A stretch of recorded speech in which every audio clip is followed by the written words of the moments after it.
Entonces vamos a presentar la definición de lo que son espacios vectoriales, ¿ok? Entonces, ¿qué teníamos antes? Teníamos un campo, en el campo están definidas dos operaciones, pero esas dos operaciones que están definidas son operaciones binarias, son operaciones internas que están definidas en el campo con elementos del campo. Ahora, vamos a tener una estructura más amplia que sería un espacio vectorial, ¿ok? Vamos a considerar K un campo y vamos a considerar V un conjunto no vacío, ¿ok? Cuando decimos K es un campo es porque ya satisface todo lo visto anteriormente y hasta ahora V solo es un conjunto vacío. Y se van a definir en este conjunto V dos operaciones, que también se llama adición y que también se llama multiplicación, pero en este caso por un escalar, ¿ok? Cuando hacemos la adición se operan dos elementos de V y obtenemos como resultado un elemento de V.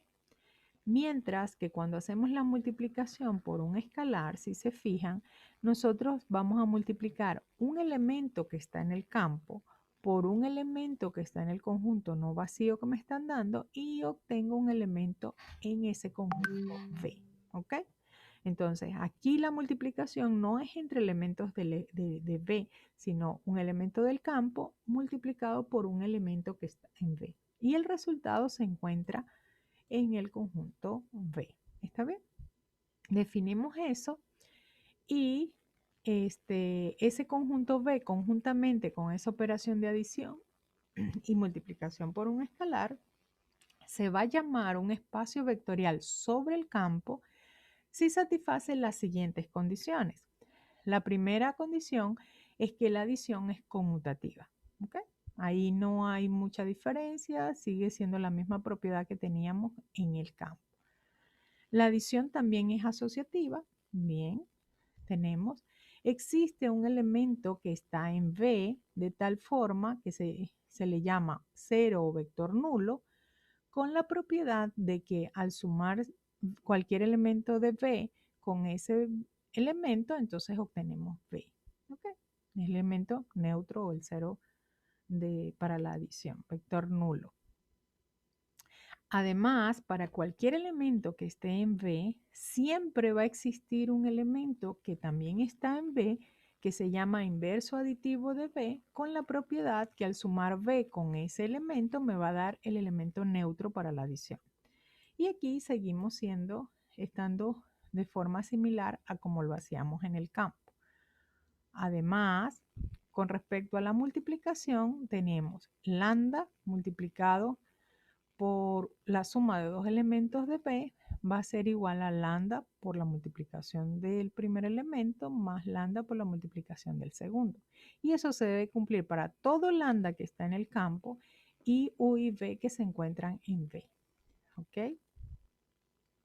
Igual, si hacemos entonces ahora el multiplicar este escalar que se resulta de la suma de dos escalares multiplicado por un elemento de V, va a ser lambda multiplicado por V más mu multiplicado por V.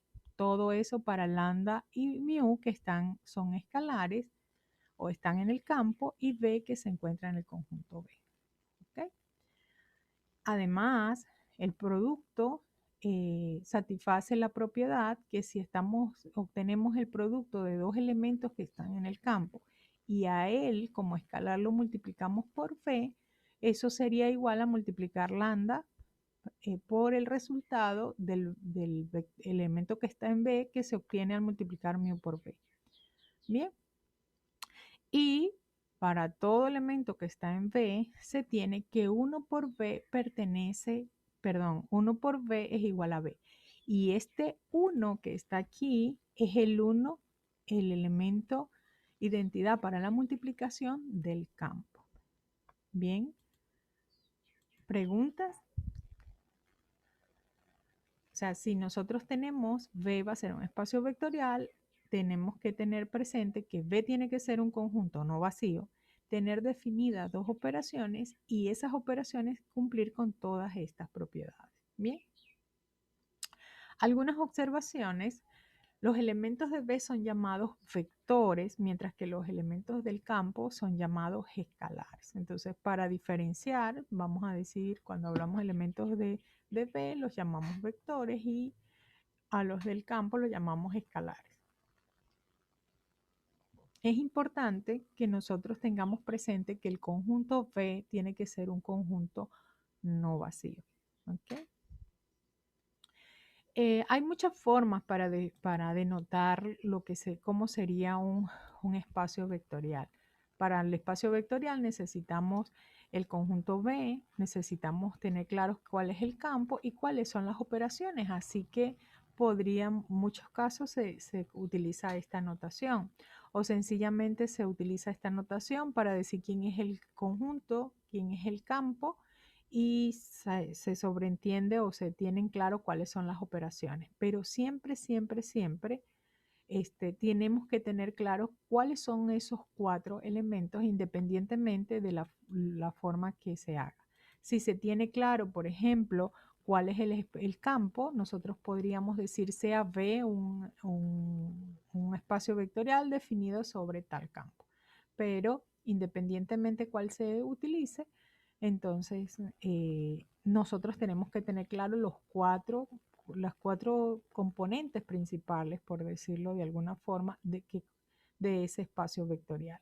Nosotros vamos a decir, sea B un K espacio vectorial, si sobreentendemos cuáles son las operaciones y no hay posibilidad de confusión. Igual que como se hacía en el campo, a algunas personas les parece que deberíamos utilizar alguna notación especial para las operaciones.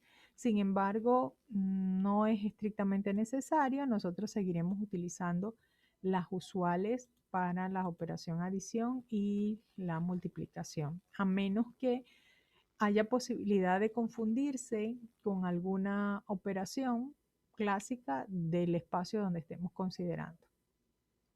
Y se puede extender, entonces, gracias a la propiedad asociativa, se pueden extender las operaciones de adición a un número finito de vectores. O sea, si bien es cierto que la adición está definida solo para 2 elementos, gracias a la propiedad asociativa, entonces nosotros podríamos sumar más de 2 elementos y en ese caso, cuando estamos sumando n elementos, utilizaremos en particular esta notación.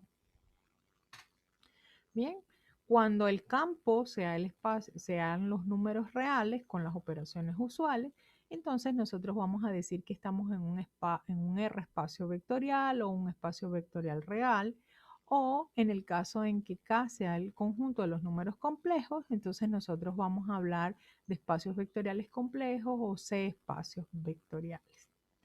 Bien,